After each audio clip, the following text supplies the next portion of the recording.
Vamos a continuar con esa segunda parte metodológica del desarrollo de un marco teórico para la aplicación de una intervención en una empresa, sea comercial o sea de servicios o sea una industria. Juan Guillermo Guerrero Méndez, YouTube. Recuerda que tú estás en mí, yo estoy en ti, por lo tanto nos necesitamos. Continuemos esta labor tan maravillosa del aprendizaje en las aulas. China y los chinos nos pusieron a pensar diferente. Y eso sí que a nosotros nos están modernizando, esos van más lejos en perspectiva que nosotros. Estas personas allá salen económicas y por eso todas las marcas del mundo están haciendo los empalmes de sus productos en la China. Les hace falta perspectiva para saber vivir bien, ¿no? Pero tienen perspectiva para ser científicos. En la China, los niños desde la escuela están aprendiendo 3 idiomas. Porque el conocimiento de un idioma, nosotros lo aprendemos para hablarlo, y ellos lo aprenden para relacionarse. Entonces, si aprenden español es porque ellos dicen, algún día toca ir a un pueblo llamado Latinoamérica, y allá comen esto, ellos les gusta esto, ellos están estudiando más avanzado que lo que nosotros. Nosotros estudiamos desde los canticuentos en inglés, ¿no? Pero no nos dicen nada de contexto. El contexto, qué es lo que ocurre en esos países donde se habla tal lengua. Entonces allí es importante que nosotros tengamos en cuenta que cuando estudiamos algo lo estudiamos contextualizado. Ustedes deben hacer estos ensayos contextualizados. ¿Dónde se desarrollaron las teorías? También hay que verlo, ¿no? Porque si una teoría moderna la vamos a aplicar, por ejemplo para Extra, vamos a aplicar una teoría de la modernización que está llevando a cabo una empresa en Europa, seguramente a nosotros no nos sirve el contexto. No nos sirve el contexto porque el pueblo, aunque estamos en prospectiva, en este momento no tendría un recurso suficiente para poder traer esas tecnologías aplicadas a Colombia. O sea, pero se puede pensar en prospectiva sobre decisiones administrativas y de calidad de producto. ¿Queda claro cómo vamos a hacer el referencial? ¿Cómo lo vamos a hacer? Cada uno de los categóricos, ya vistos desde lo de hoy, teorías administrativas o la teoría de lo que usted está mirando, pero aplicada en ese contexto de lo que tenemos hoy en día. Ojo, porque ya en lo histórico podríamos haber visto 3 autores. Ya en la introducción habíamos podido citar un autor, ya van 4. Y aquí en los referenciales podemos estar trayendo al menos unos 5 autores. Llevamos 9. ¿Sí? El marco legal. me hacen el favor y se buscan todo el tema de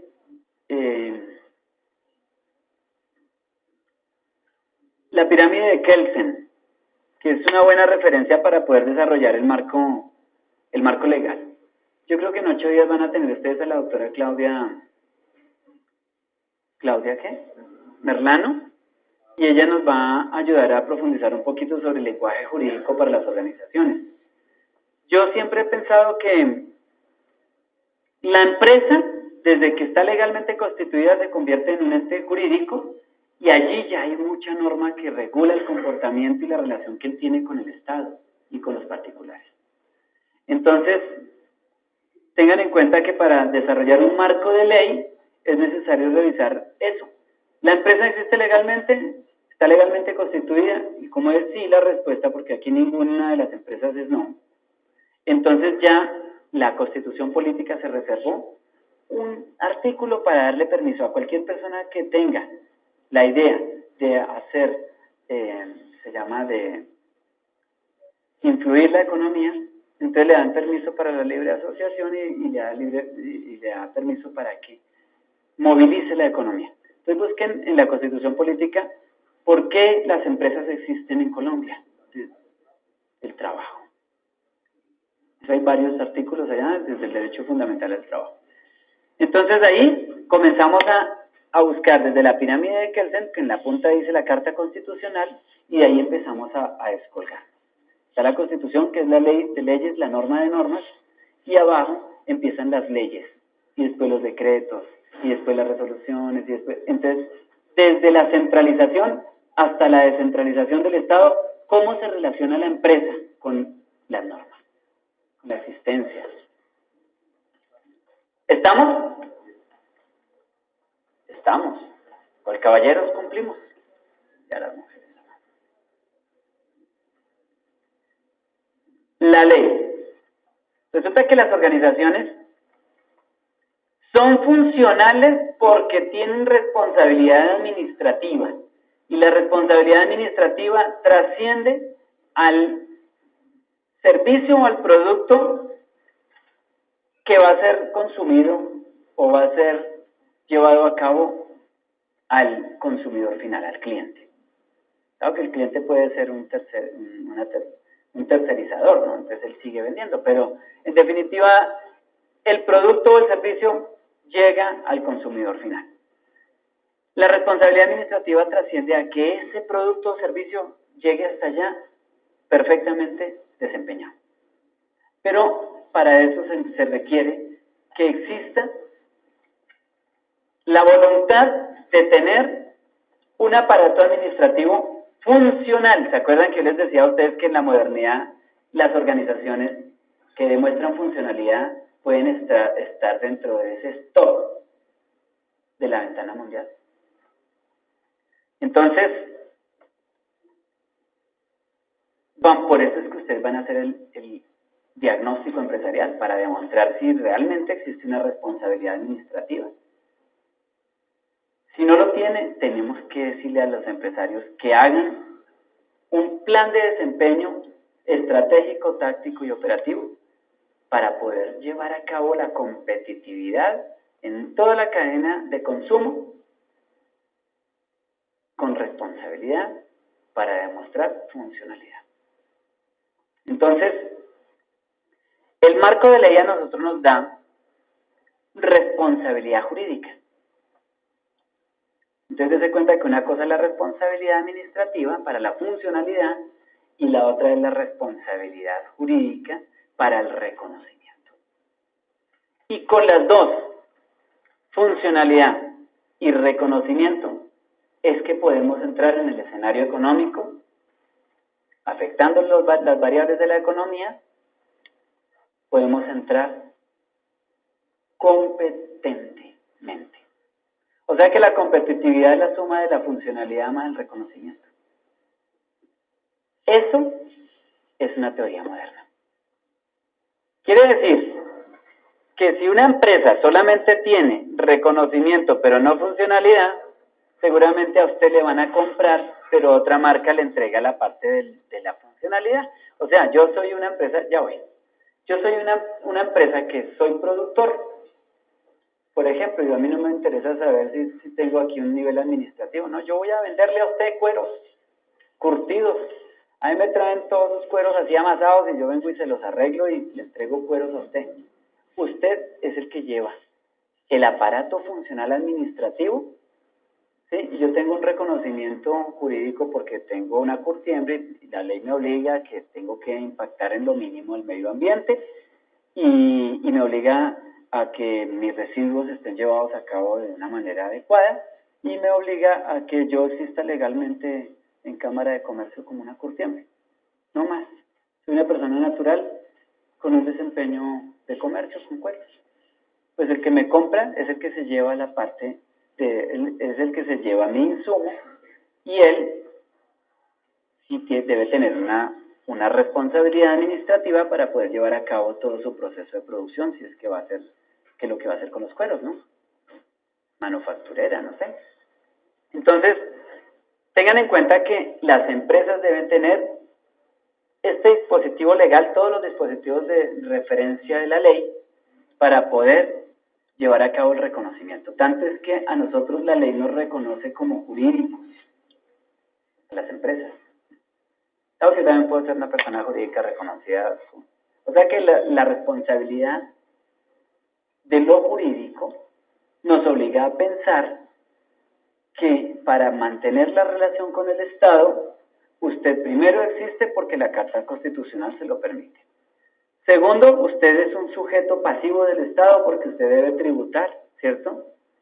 Usted es un sujeto pasivo del Estado porque usted le debe rendir información al Estado. O sea que ahí empieza a empezar uno, o sea que toca tener claro el estatuto tributario. Ahora, yo soy de mercadeo, tengo que tener claro eso, pues no, menciónelo. Si la empresa tributa, usted diga, pues la empresa efectivamente es un sujeto pasivo del Estado y por consiguiente el estatuto, la ley 788, está vinculada como obligación para la empresa tributar. ¿Sí? No vamos a hacer todo un desglose de lo que es la ley y que nos obliga a tributar, simplemente mencione la ley y diga que a través de eso se rige el compromiso tributario. Pero además también tiene empleados, entonces pues la ley 100, porque nosotros tenemos que darle seguridad social, entonces se pregunta ya en la empresa, oiga, ustedes aquí tienen nómina por contratación directa, entonces ley 100. Entonces vincula allí la ley 100 y diga pues, que la empresa también tiene una relación contractual con sus empleados. Y todas las preguntas que usted requiera hacer a la empresa, debe existir una ley. Si por lo menos es una empresa que se dedica a algo de lo que acabo de decir, es industrial, habría que mirar cómo manejan los residuos sólidos o líquidos, ¿cierto? O gaseosos. Porque allí la norma ambiental también debe estar implicada para disminuir riesgos. Entonces la parte el marco legal sí hace referencia a la organización, lo que no hacía el histórico y lo que no hacía el referencial. La ley.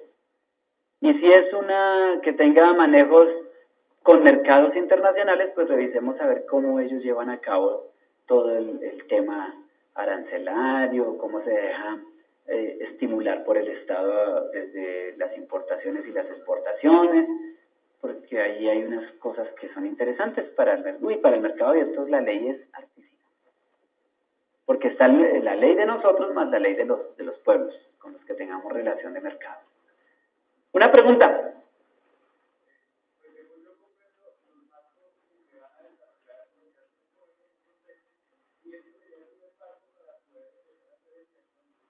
No, buena pregunta.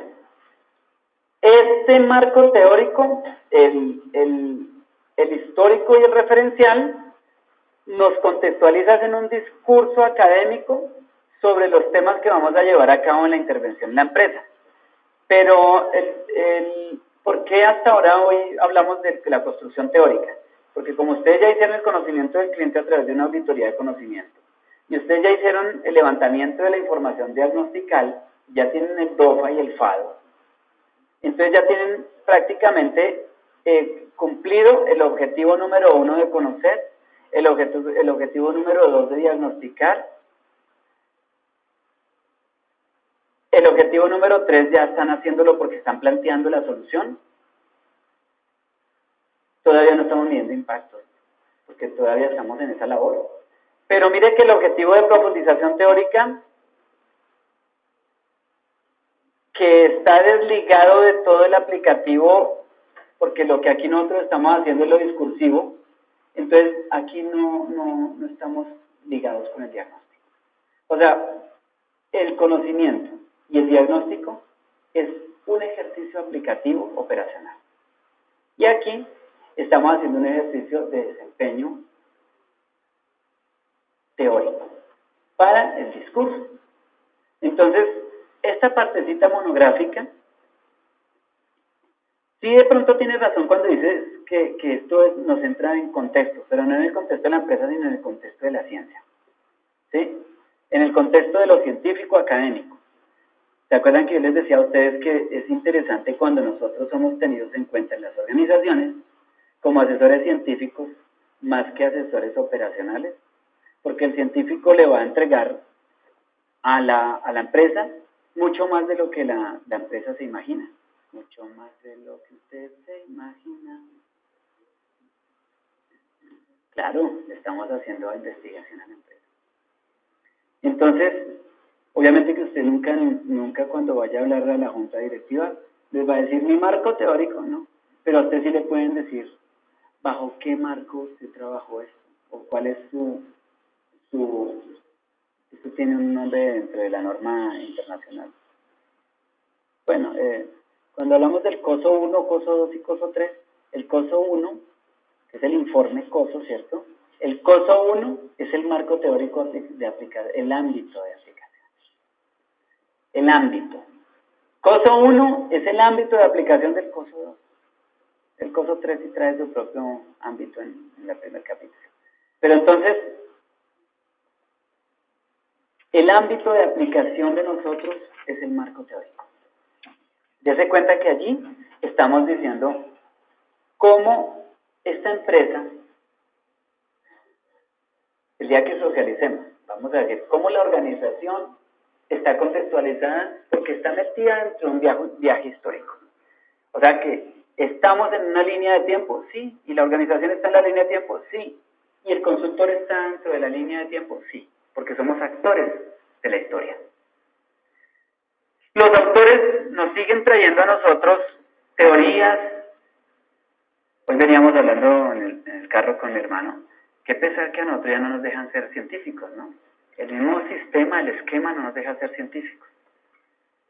Nosotros preparamos, yo detesto mucho ese tema de las competencias, porque las competencias es algo así como, ¿ya está preparado para hacer contabilidad? Pero no le dicen, no, ya está preparado para ser un científico, un escritor, un modelador. No, nosotros estamos preparados para ir a hacer el oficio operacional.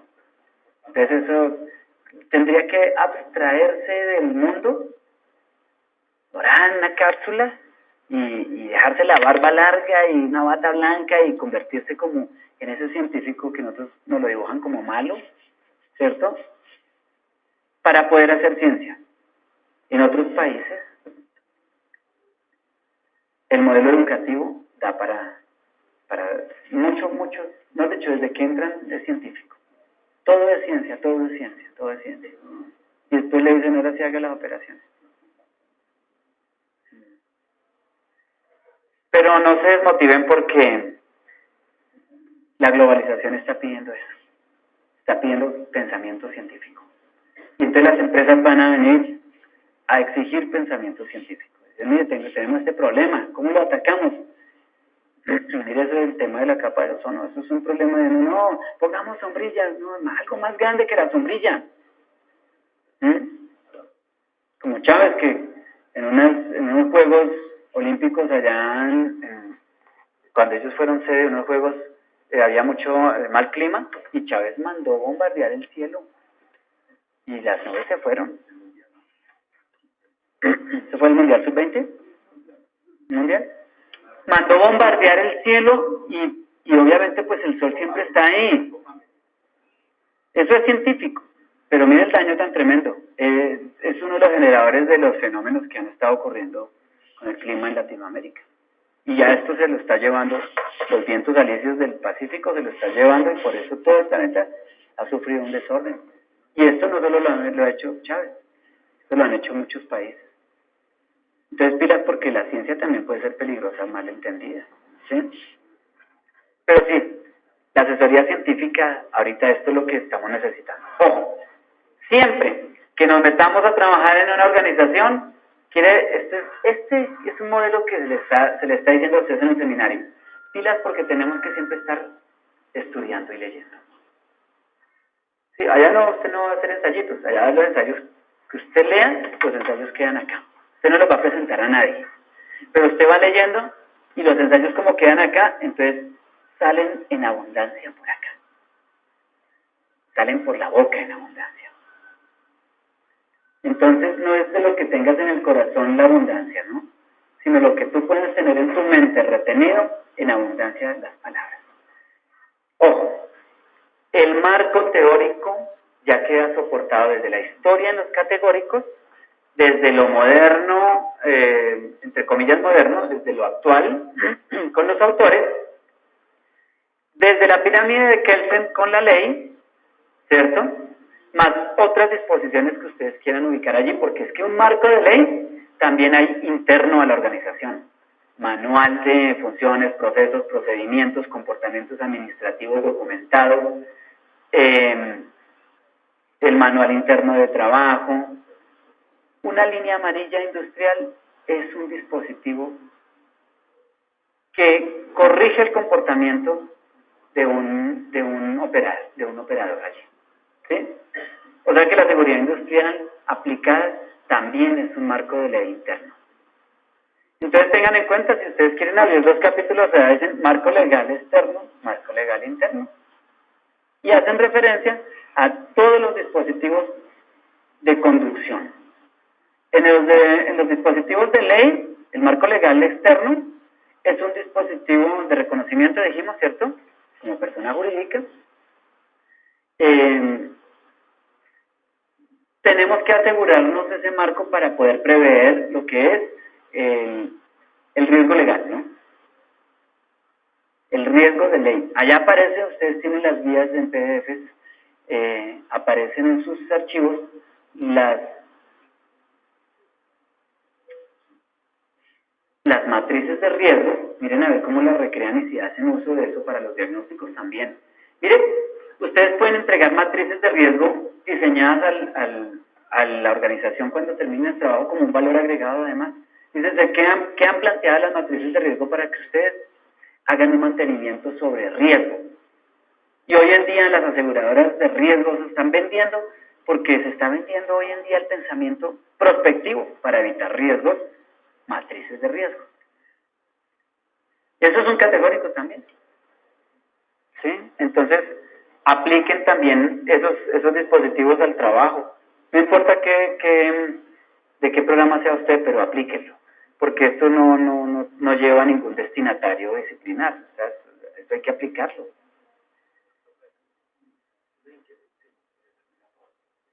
Lo legal en un momento dado no puede. Mire una pregunta acá. ¿Lo legal puede entorpecer la perspectiva organizacional? Vamos a mirar. La responsabilidad administrativa es funcionalidad. Ya lo dijimos, ¿cierto? La responsabilidad administrativa con funcionalidad prospectiva es uno de los requerimientos para que las organizaciones modernas se destaquen dentro de la competitividad de consumos, ¿cierto? En el orden de la economía. Ahora vamos a mirar el aparato del marco legal. ¿Puede entorpecer? Mire, las leyes son dinámicas, ¿no? Decía nuestro conferencista ayer. ¿Por qué a una persona se le ocurre, a un juez, decir, usted usted queda condenado a cadena perpetua más 150 años. Entonces uno dice, pero ¿cómo así? Entonces por allá ya resultaron diciendo, no, es que por si resucita, otros 150 años, ¿sí? Por si resucita. Pero mire que la ley también ha dado una reflexión en perspectiva. Entonces dice, como los gobernantes de los pueblos van cambiando y los pensamientos de la administración pública va cambiando, entonces no faltaría que llegue algún día un gobernante que diga, le perdono la cadena perpetua. Entonces ahí la ley dice, le faltan 150 años. ¿Sí ven por qué? Esa fue perspectiva de la ley. Entonces no estaba tan desenfocado el que piensa así, ¿no? Y en Colombia también ya uno escucha, ¿no? Ah, es que en Colombia no tenemos, pero el día que tengamos cadenas perpetuas, le van a meter 150 años más. Nosotros aquí tenemos condenas máximas, ¿no? Tenemos unas que los condenados dicen que ya eso es perpetuo, porque tiene 50 años el reo que va a ingresar a un centro penitenciario. Y le dicen que está condenado a 48 años, pues para él eso es una perpetua, porque a los 98, ¿qué? Voy a salir a buscar trabajo a los 98, a buscar novia a los 98 y me caso, ya no hay proyecto de vida ahí, ¿sí? Entonces mire que la ley, en algún momento dado, podría entenderse que comprometiera la perspectiva organizacional, o sea, la funcionalidad moderna. Pero como la ley también es dinámica, entonces la misma perspectiva debe asegurar un comportamiento al pie de la ley siempre. Por ejemplo, ¿cuál sería la perspectiva hoy en día de la ley en términos de información financiera? La perspectiva es ese famoso NAFI, es esa nueva arquitectura. Pero si solamente nos vamos por la línea de perspectiva organizacional y no atendemos a la perspectiva de lo que está ocurriendo hoy en día en los países que entran a esos grupos, entonces más bien la ley sería algo que nos haría falta para poder llegar a un escenario con unos elementos de competitividad efectiva, eficiente y eficaz. Entonces, conclusión, es posible que más bien la ley también con perspectiva nos dé aseguramiento ya voy porque se me va a leer, yo ya estoy, y se me olvidó,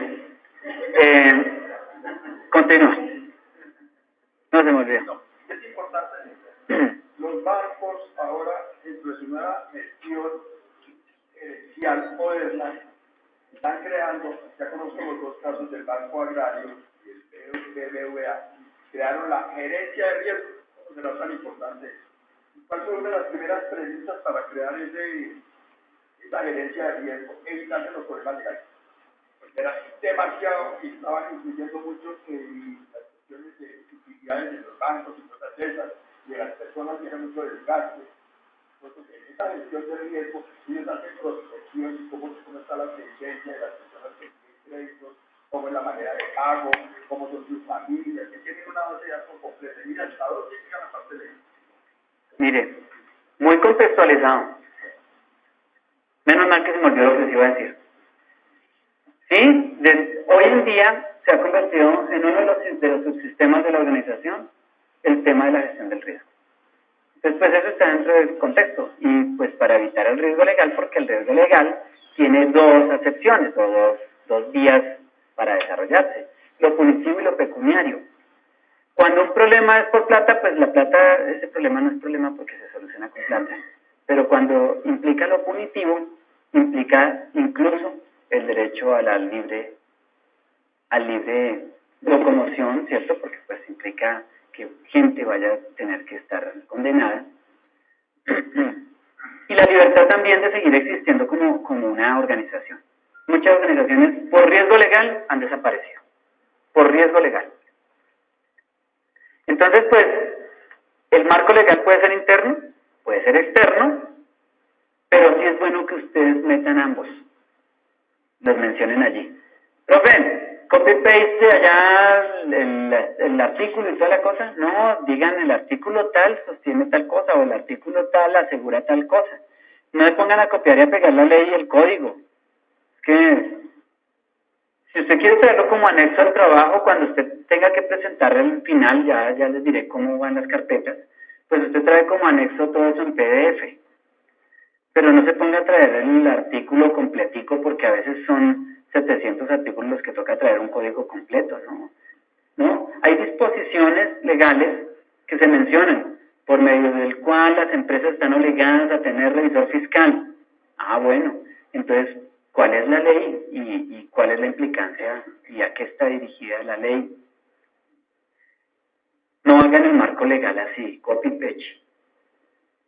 Artículo tal, no, porque eso no le va a servir de nada al trabajo. El marco legal también es un conjunto de ensayos sobre lo que implica la reflexión del uso y de la obediencia a la ley. Y allá dice el conceptual. El marco conceptual se puede estar confundiendo con un diccionario o con un glosario. Se puede estar confundiendo. Cuando usted esté, por ejemplo, aquí en el seminario, a veces salen palabras que uno dice, hace 8 días hablamos de nuevas palabras, ¿no? Esas nuevas palabras anótenlas, digan, uy, eso va para el conceptual. Hoy hablamos de prospectiva empresarial, eso va para allá. Eso se dijo acá. Hoy hemos hablado de que, pero que no sea una sola palabra, sino que sean dos. Hoy hablamos de funcionalidad administrativa. Eso van para allá, porque son conceptos que se asomaron en algún momento en lo que hemos hablado y lo que hemos leído, y esos van para allá. Pero haz de cuenta que, por ejemplo, prospectiva sola no es un marco conceptual. La palabra prospectiva va para el glosario. Si es que así es que la quiere usted llevar. O sea que, en definitiva, las palabras deben ser compuestas para que estén dentro del marco de concepto. Cuando usted está fabricando allá el marco histórico y le sale una cosa que se llamaba en algún tiempo, que se llamó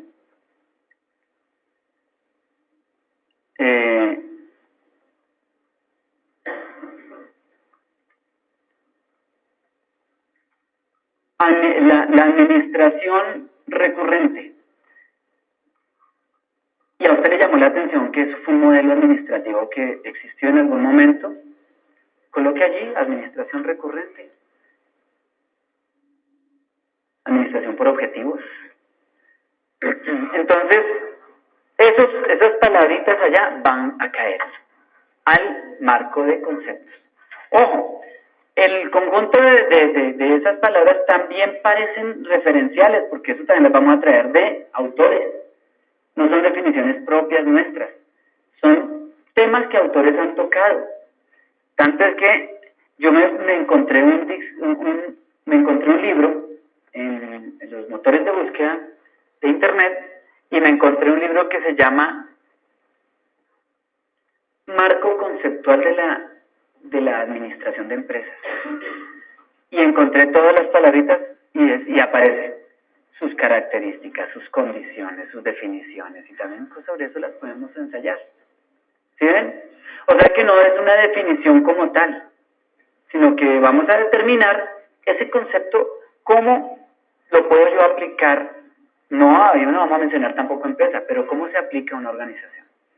Por ejemplo, ustedes allá en mercadeo, cuando están trayendo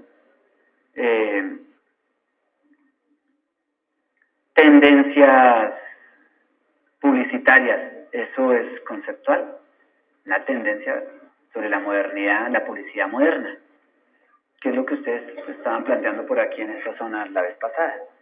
Entonces, determinen siempre que sean palabras compuestas, y de los discursos, ustedes van sacando palabritas y las van metiendo allá. Le hacen un preámbulo a todos los marcos, hay que hacerles un preámbulo. Entonces, el preámbulo del marco histórico es como una pequeña intro de 4 o 5 líneas donde ustedes dicen que para el presente para el presente trabajo, las reflexiones que se han de llevar a cabo sobre el tema de control y de la auditoría, se va a revisar en la línea de tiempo cómo es que estos temas categóricos han tomado relevancia en la historia. Y ya después ustedes abren el capítulo para el primero y para el segundo. Si para este caso es 1.1 marco histórico, entonces control es 1.1.1. Ese es el tercer nivel. Y yo creo que hasta tercer nivel vamos a llevar, ¿sí? No vamos a abrir más porque se nos convierte entonces en la norma ICONTEX, la 1486, ¿cierto? No, estilo APA, para que ustedes tengan más libertad de escribir y para que se vea estéticamente mejor hablada la cosa acompañado de los autores. O sea, el autor va de la mano con nosotros. ¿Bien? Ese es el marco de conceptos. Vamos a mirar la ruta número 4, porque se cuenta, ya llevo 2 horas hablando con el cuadrito y no, vamos a darle dinamismo. Ustedes ya tienen adelantado muchos de las introducciones que yo estuve leyendo en los anteproyectos. Yo diría que ya están casi hechas. Tienen que revisarlas porque esas introducciones ya se puede decir que están para el trabajo final. ¿Sí? La 4, la guía número 4, la veía en abajo. Ya para terminar, entonces, mi intervención, por 2 razones. Una, porque estoy acá incapacitado. O sea, yo vengo a cumplirles, pero estoy incapacitado. Y 2, porque yo voy a ir a descansar. Y van a quedarse trabajando con los docentes, con los juniors, con los máster, perdónenme. Mire que en esta guía aparece una ruta de trabajo que es la de la presentación del producto final, ¿sí? O sea que ya desde hoy vamos a trabajar esta ruta. Nos olvidamos del anteproyecto, es que por ahí me dijeron, profe, yo le puedo traer el anteproyecto ya arreglado el lunes. No, ya olvidémonos del anteproyecto, ya asumir la corrección del título, me hacen llegar la corrección para poder yo hacer esas novedades a facultad. Y ruta número 4 de aquí para allá. Ya no más ruta 2, el reconocimiento del cliente el reconocimiento de los actores del proceso. Por favor, sí, estoy esperando esas guías, hay gente que nos las trajo y ya saben cómo comenzó nuestra charla hoy, con la molestia que tengo por eso, que no me han dejado alimentar la base de datos. Vamos a mirar esa ruta así rápidamente. Dice acá, aparece como primero la empresa. Como ya ustedes hoy trajeron para mostrarle a los consultores que acompañan el proceso con ustedes, máster, le van a mostrar cómo es el conocimiento del cliente. Ojo, no es copiar y pegar desde la página o del sitio web de la empresa, tal como aparece allá, no. Vamos a hablar la empresa. Porque así fue como yo la valgo en el anteproyecto porque pues simplemente estamos llevando allá que la facultad conozca que es una empresa que realmente existe legalmente y que tiene unos dispositivos de reconocimiento. Pero aquí ya vamos a empezar a hablar la empresa. Entonces se habla de la compañía Sánchez y Fino Limitada, ¿sí? Y empezamos a charlar, decimos se trata de una empresa que existe desde el aparato histórico. Desde 2005, que han llevado a cabo, que cómo fue que se inventó la empresa, pues se reunieron un día 3 socios, ya había dicho yo algo sobre eso acá. Se reunieron los socios y los socios resultaron dando tanto y otros dando especies y se pusieron de acuerdo en las políticas y llevaron una minuta.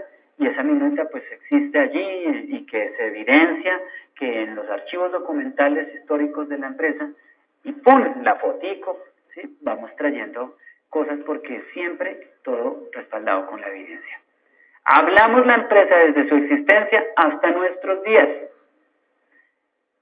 ¿Sí se dan cuenta del marco teórico que yo les decía ahorita? El marco teórico que estábamos hablando. Ahora, esa misma metodología a la empresa. La empresa hasta nuestros días. ¿Cuál es el umbral cuando se acaba la historia de la empresa hasta nuestros días? El diagnóstico. Estudiamos la empresa desde su historia, sus servicios, su parte administrativa, sus rangos de función, de autoridad, etcétera. Y todo eso lo vamos a ir trayendo, lo vamos tajando, habladito, lo vamos hablando. No me boten un organigrama sin hablarlo. Digan, como se puede observar en la lámina de organigrama, las líneas de autoridad están expresadas en tales cosas. Si quieren, pónganle la fotico de cada una de las personas que tienen los cargos allá. Ya me han traído esos trabajos con fotografía y la fotografía de la señora gerente, del revisor fiscal, todos allí ubicados. De hecho, ustedes están dándole un valor agregado a la empresa cuando hacen un organigrama con las fotografías de reconocimiento. Entonces, hablan la empresa. Y que la empresa pues no tiene ni siquiera una visión, ninguna misión, nada, pues entonces eso nosotros le vamos a proponer que implementen una dirección estratégica, y se la diseñamos, se la colocamos allí y decimos, pues como la empresa muestra que no tiene estos desempeños, pues nosotros le hemos generado una propuesta para que ellos determinen si la quieren implantar. La traemos hasta cuando entramos al segundo título, que es el diagnóstico. Y ustedes ya están resolviendo con esto. ¿Qué dice allí? ¿Así aparece el estado diagnóstico? Sí. El diagnóstico. Porque allí, pues entonces ya ustedes dicen que para el presente trabajo se ha de desarrollar un diagnóstico a toda la organización y que el modelo que se presenta es el que se ilustra a continuación. Y entonces lo traen allá y de una vez desarrollado. Los tópicos, ¿se acuerdan? Entonces, yo les envío a ustedes 2 modelos de diagnóstico empresarial. Usted mire cuál de los 2 quiere utilizar. Hay uno que tiene 14 títulos, y yo he dicho que cada título de esos le he dicho tópico, pero puede ser 14 conceptos de auditoría o ítems, ¿cierto? Entonces, usted desarrolla en ese Excel el diagnóstico, que ya para hoy lo traen profesores. Entonces ya hoy ellos van a mostrar ese trabajo, porque el compromiso era que hoy íbamos a mostrar eso. Ahorita pues ya ustedes miran cómo les quedó ese trabajo. Ese diagnóstico que está formulado en Excel es un papel de trabajo de la auditoría de conocimiento y de diagnóstico. Entonces usted va a hablar sobre cómo se llevó a cabo el diagnóstico, si hubo problemas para poderlo hacer la aplicación y la detección de áreas críticas. ¿Qué dice la gerencia cuando se hace ese tipo de trabajo allí? ¿Qué inconvenientes hemos tenido para hacer el diagnóstico? Y lo colocamos allí. No conformes con haberlo tabulado, abajo de las canastas del diagnóstico, decimos, como se observa en el cuadro de diagnóstico, las áreas críticas detectadas fueron la 1, la 7 y la 9. Entonces, las traemos solitas, las desagregamos. Las áreas críticas, que son sobre las cuales nosotros hemos de realizar nuestra experiencia de desempeño ejecutivo. Entonces, uy, qué bueno. Ahora sí veo. Entonces, hablamos del diagnóstico y llevamos a cabo en la matriz DOFA esas debilidades detectadas en el diagnóstico y las llevamos allí. Y miramos cuáles son las oportunidades que con que se cuentan como insumo de la empresa, con las que podemos empezar a atacar oportunidades, ¿las qué? Fortalezas, ¿y las qué? Y las amenazas. Entonces, una vez tengamos identificado eso en esa matriz DOFA, que no me sirve una matriz DOFA si no aparecen las alternativas para poder llevar estrategias de solución. Entonces, el cruce, esa famosa FODA. Entonces, ustedes traen la FODA y la hablan también y dicen, mire, es necesario que la empresa lleve estas estrategias que se le diseñan para poder contrarrestar esas amenazas y esas debilidades que tiene. Que de pronto yo nunca vi eso en mercadeo, yo nunca vi eso en economía, nunca me hablaron de esas materias, de esas matrices. Pues vayan, que hay profesores en YouTube que nos enseñan a hacer esas matrices. Hay libros en YouTube, en Google. Es que yo veo como hablo español. El Google, como el Facebook, ¿cierto? Entonces,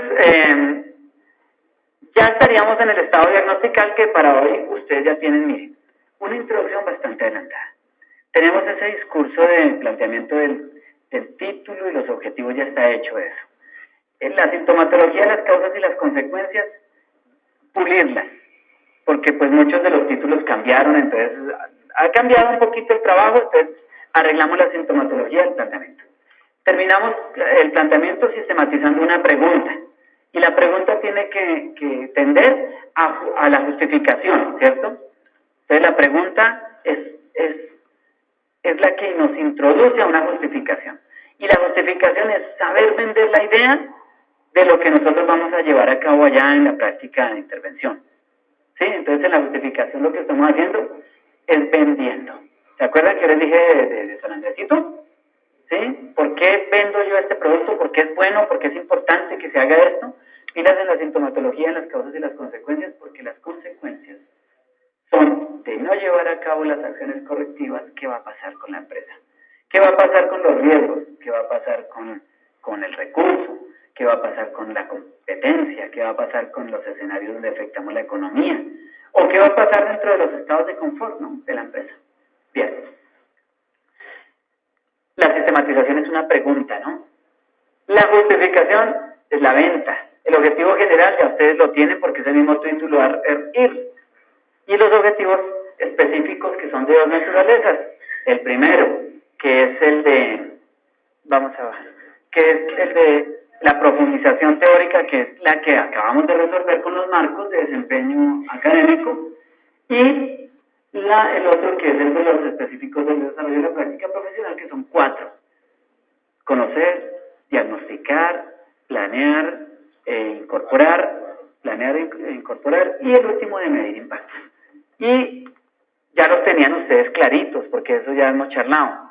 Ahí ya viene el marco teórico, y entonces ahí debajito decimos marco teórico y hacemos el discurso que acabamos de decir cómo lo vamos a construir. Profe, ¿cuántas hojas tiene que tener eso? Uy, no se me preocupen por hojas, porque si les digo que 2, entonces les estoy diciendo, piensen pequeño. ¿Se acuerdan lo de los 8 días? La grandeza y el gigante y el enano. Y allí pues aparecen los 4 marcos con los que nosotros trabajamos, ¿sí? El marco contextual es la empresa, y por eso aparece allá en el título 1 cuando hablamos del conocimiento del cliente. Usted puede decir marco contextual, y aquí abajito el marco contextual dice la empresa Sánchez y Fino y Compañía Limitada. Ese es el contexto. Plan de trabajo. Entonces, las fases que obedecen a las mismas fases de los objetivos de desempeño, ¿cierto? Entonces, la fase 1, que es conocer. ¿Qué van a hacer ustedes allí? Son 4 renglones. Ustedes dicen, para conocer del cliente, nos vemos en la necesidad de hacer unas entrevistas con los ejecutivos mentores o con los ejecutivos que están a cargo para conocer la historia, vamos a mirar si revisamos los archivos documentales o vamos a ver si hacemos entrevistas de conocimiento. Pero pilas, porque lo que usted prometa aquí en estas fases tiene que demostrarlo en la canasta de actividades. Entonces, el plan de trabajo, usted menciona fase 1 y dice qué es lo que va a hacer en esa fase. Fase 2 y me dice qué va a hacer para llevar a cabo un diagnóstico. Fase 3, cómo es que se plantea un plan de intervención para el mejoramiento. Fase 4, cómo es que usted va a llevar a cabo la medición de sus impactos. Y ahí abajo pues lo sustenta con el cronograma de actividades. Entonces dice fase 1 y cuáles son las actividades que va a desarrollar en esa fase. Actividad 1, 2, 3 o 4. Pilas que no puede haber fase sin actividades. No puede haber fase sin actividades. No tome la fase como una actividad. La fase simplemente es el nombre que se le da al desempeño después de las actividades. Porque las actividades esas sí son las que vamos a tabular en el tiempo. Esas son las que vamos a mesurar en las semanas. Entonces se cuenta que usted puede ir llenando esto con la semana 1, 2, 3 y 4 que ya hemos llevado a cabo. Nosotros ya estamos ahorita ya cumplimos el conocimiento del cliente, ustedes lo traen para hoy, y ya cumplimos también el diagnóstico que lo trajeron para hoy. Los que no, les toca quedarse hoy haciendo eso acá. La clase es hasta las 5 de la tarde. Mire que con contabilidad nos hemos quedado hasta 4:30, 5 de la tarde. Por favor, se quedan trabajando. Y abajo de esto sigue el título de desarrollo de toda esa canasta de actividades. Entonces ustedes dicen, aquí dice desarrollo de la práctica profesional, ustedes pueden poner un título que se llame así. Me gusta que lo llamen así. ¿Es el título 8? ¿Sí? Que el morito no me alcanza a dejar ver, pero si es el 8, vamos a cambiarlo por informe del desempeño ejecutivo. Porque aquí nosotros vamos a demostrar fase 1 y qué se hizo, y nos cuenta ahí qué se hizo. Y habla sobre los mecanismos o dispositivos que usted utilizó para el conocimiento del cliente. Pero ¿se acuerdan que el conocimiento del cliente ya está de arriba? No vamos a volver a traer el título de conocimiento de la empresa. Simplemente aquí vamos a dar parte ejecutivo. Mire que un informe ejecutivo y un parte ejecutivo no son la misma cosa. El informe ejecutivo, este es el informe ejecutivo de ustedes. Entonces ustedes van a contar cómo llevó a cabo el proceso de intervención para conocer. Ya arriba aparece el conocimiento completo, pero aquí nos cuenta cómo lo hizo. Entonces usted dice, para el conocimiento del cliente llevó a cabo la siguiente entrevista y se le aplicó a 5 personas de la empresa. Y aparece la entrevista, el esquema de la entrevista con su formatico como lo hayan aplicado. Los anexos de la aplicación sí van allá en el libro de anexos, ¿sí? Pero aquí usted nos presenta cuál es la ficha técnica de la entrevista y cómo tabuló esa entrevista y cómo llevó a cabo la referencia que se tomó de la entrevista. Entonces aquí nos cuenta en la fase 1, actividad 1, ¿qué hizo? ¿Cómo lo hizo? ¿Cuál fue el impacto logrado ahí? Actividad número 2 de la fase 1, ¿qué hizo? ¿Cómo la llevó a cabo? ¿A quién se la aplicó? Actividad número 3 de la fase 1, la misma cosa. Después ya sigue abajo, fase número 2, estado diagnostical. Y coloca allá el estado diagnóstico. ¿Se acuerdan que allá arriba ya aparecía el tabulado allá, que ya lo vimos en el título de después del conocimiento del cliente diagnóstico? Pero aquí usted nos va a contar cómo se llevó a cabo la experiencia de hacer el diagnóstico. O sea, no es volver a traer el Excel a este lado, no. Es contar cómo se llevó a cabo el tema del diagnóstico y ya es hablar ejecutivamente el diagnóstico. Allá aparece el DOFA, el diagnóstico, todo, pero aquí lo vamos a hablar como un informe, como parte ejecutiva. O sea que no es necesario volver a traerlo. Y ahí seguiría entonces ya la fase número 3, que es lo que usted propone, que arreglará definitivamente el área crítica observada. ¿Estamos? Pues caballeros, cumplimos. ¿Y qué?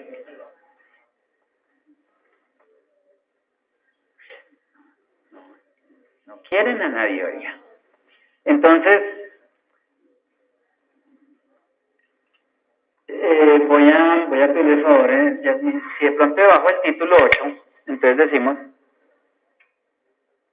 informe del desempeño ejecutivo, que es el desarrollo de la práctica profesional, ¿cierto? Es el informe del desempeño ejecutivo. Y ya metemos allí, fase 1, pues como ahí arriba estaba la canasta de actividades, no es sino decir, ¿qué toca decir acá? Toca decir fase 1, este es mi desempeño, ¿cómo lo hice? ¿Con qué lo hice? ¿Y cuáles fueron los resultados? Fase número 2, ¿cómo lo hice? ¿Con qué lo hice? ¿Y cuáles fueron los resultados? Fase número 3, ¿cómo estoy llevando a cabo el planteamiento de lo que usted va a mejorar en la empresa? ¿A través de qué dispositivos? ¿Y qué es lo que, se acuerdan que ustedes me prometieron una cosa en el anteproyecto que decía impacto esperado? Pues ahora vamos a cruzar el impacto logrado. Ese impacto logrado lo vamos a dejar en un consolidado para mirar cuál fue el impacto de haber hecho toda la teoría del conocimiento, la teoría del diagnóstico y la teoría de lo que usted planteó para mejorar la situación crítica de la empresa. Y ahí ya tenemos el trabajo de grado hecho. O sea, ya seguirán los resultados obtenidos, las conclusiones, las recomendaciones para eso, informe ejecutivo y allí pues abrimos otra por tópicos, ¿cómo es que se podría llamar? El informe del desempeño ejecutivo con los diferentes partes ejecutivos. El parte A, o fase 1, parte de la fase 1, parte de la fase 2 y parte de la fase 3. Mire que las fuerzas donde se reconocen esos rangos de fuerza militar, ellos dan parte, ¿no? Dicen, para darle parte sin novedad, mi teniente. Un parte sin novedad no es el parte del ejecutivo, que es el teniente. El teniente consolida todos los partes ejecutivos y hace consolida todos los partes ejecutivos y hace un informe ejecutivo. Entonces, la suma de las partes es el informe. ¿Listo? Mis amigos, este es el desempeño mío para el día de hoy. Entonces, ahorita pues ya se reúnen con sus... mire, el profesor va a charlar con ustedes sobre los convenios. Gracias por la atención y nos vemos más cuentachistes el próximo sábado. Muchas gracias. Maluco, de lo que hay en el que me voy a desmayar, hermano. No, yo también. Yo me voy a... Así como estamos malucos y cansados, sé que ustedes están cansados. Recuerda que tú estás en mí, yo estoy en ti, por lo tanto, nos necesitamos. Juan Guillermo Guerrero Méndez en YouTube. Les recuerdo que encuentran todas estas publicaciones de aprendizaje. Muchas gracias porque estoy muy maluco.